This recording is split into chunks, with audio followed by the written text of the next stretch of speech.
हरे कृष्णा। तो क्या हमारा भाग्य, सवाल ये है कि क्या हमारा भाग्य पहले से ही लिखा हुआ है? तो इनका जवाब मैंने पहले वाले स्लॉट में दिया है। तो यहाँ फिर से चर्चा कर लेते हैं कि 3 प्रकार के कर्म हैं।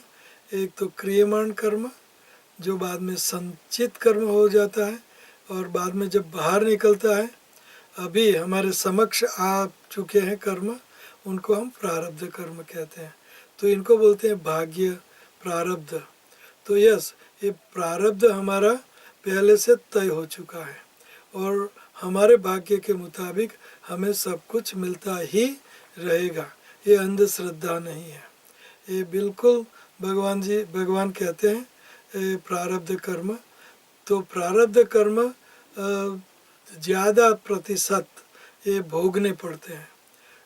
लेकिन कई कई आध्यात्मिक लोग कहते हैं कि ये प्रारब्ध कर्म का नष्ट नहीं होता, और कई कहते हैं कि प्रारब्ध हमें भोगने ही पड़ेंगे, और कई इतना एक्सट्रीम में जाते हैं, कहते हैं कि जैसे गुजरात में कई लोग कहते हैं कि न जाण्યું जानकी नाथे काले શું થવાનું છે।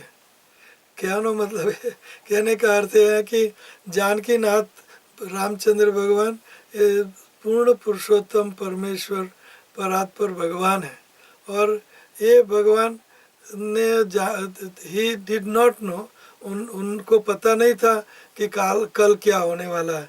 उनको वनवास होगा और भरत को गादी मिलेगी, जानकी नाथे नहीं जाना। तो भगवान को छोड़ दीजिए।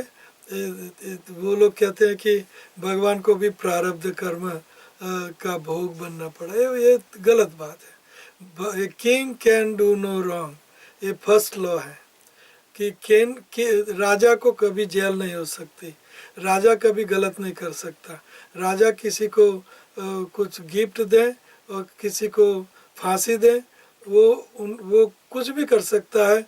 उनको कोई भी लॉज, उनको कोई भी लॉ लागू नहीं हो सकता। इसी तरह भगवान रामचंद्र ये भगवान है, और उनको कोई भी कर्मों का गति नहीं है। वो अपने आप में स्वतंत्र हैं और कुछ भी कर सकते हैं। राजा जेल में भी जा सकता है, तो लोग कहते हैं कि देखो राजा जेल में है, राजा जेल में है। लेकिन राजा जेल में है, उनको जेल के लॉज और जेल का सफरिंग, दुख राजा को नहीं हो सकता। राजा जेल में होते हुए जेल से मुक्त है। उसी तरह रामचंद्र भगवान या कृष्ण भगवान, उनको कोई भी लॉज लागू नहीं है। समम चरन्ति सर्वत्र, अर्थात भगवान कृष्ण को कोई लॉज लागू नहीं पड़ते। उसी तरह यहाँ हम देखते हैं कि क्या हमारा भाग्य पहले से तय हो चुका है। हाँ, हमारे प्रारब्ध कर्म जो फल फ्रक्टिफाई बाहर आने ही वाले हैं, तो वो प्रारब्ध कर्म हमने बना लिए हैं। हमारा भाग्य के बनाने वाले हम खुद हैं, न भगवान बनाते हैं न कोई और बनाता है। हमारे प्रारब्ध कर्म हम बनाते हैं, और हमारे प्रारब्ध कर्म हम बदल सकते हैं, बिल्कुल बदल सकते हैं। There is no eternal condemnation, कोई हमेश के लिए कोई सज़ा नहीं होती। ये भगवान कोई इतने क्रूर नहीं है कि हमेशा हमें हमारे प्रारब्ध कर्म हमें भुगवाएंगे। हमारे प्रारब्ध कर्म हम बदल सकते हैं। कैसे? कर्माणि निर्दहति किंतु च भक्ति भाजाम। ब्रह्म संहिता ब्रह्मा कह रहे हैं कि हमारे कर्म हम भक्ति से जला के भस्म कर सकते हैं।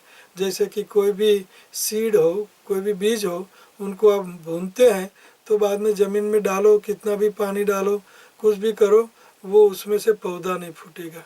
उसी तरह कर्माणि निर्दहति, निर्दह दहन, कर्म को जला देना, किससे?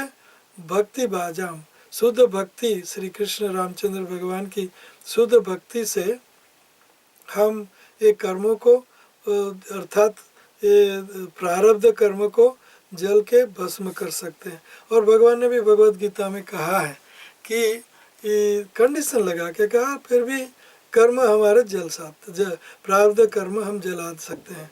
वो कह रहे हैं सर्वधर्मान परित्यज्य, सब धर्म को छोड़ दें और माम एकम, एक कंडीशन है, मेरे एक के शरण में आ, मामेकम शरणं व्रज, शरण में आ, मेरे एक के अकेले के शरण में आ। बाद में जो भी तू कर्म शरण ले लिया, 100% हम शरणागत हो गए, बाद में हम जो भी कर्म करते हैं वो भगवान खुद भगवान खुद कर्म करते हैं। जैसे हनुमान जी का उन्हें लंका जलाई, जो भी ब्राह्मणों को जला दिया, कई कर्म किए, ब्रह्म हत्या वगैरह, वो कर्म हनुमान जी को नहीं लगे, रामचंद्र ने खुद ले लिया।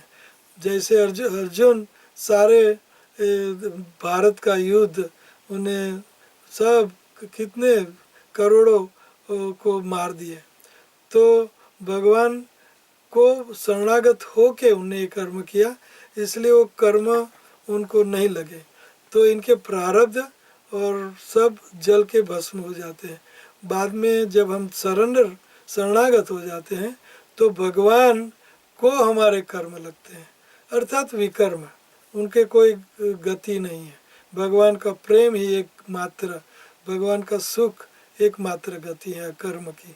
तो प्रारब्ध कर्म हम चेंज कर सकते हैं, हमारा भाग्य हम चेंज कर सकते हैं, हमारे सब कर्म हम बदल सकते हैं अगर हम श्री कृष्ण की शुद्ध भक्ति, यही जीवन में शुद्ध भक्त हम बन जाए और शुद्ध भक्ति करें, श्री कृष्ण की शरणागत हो जाए हम, तो हमारे प्रारब्ध कर्म भी जल के भस्म हो सकते हैं।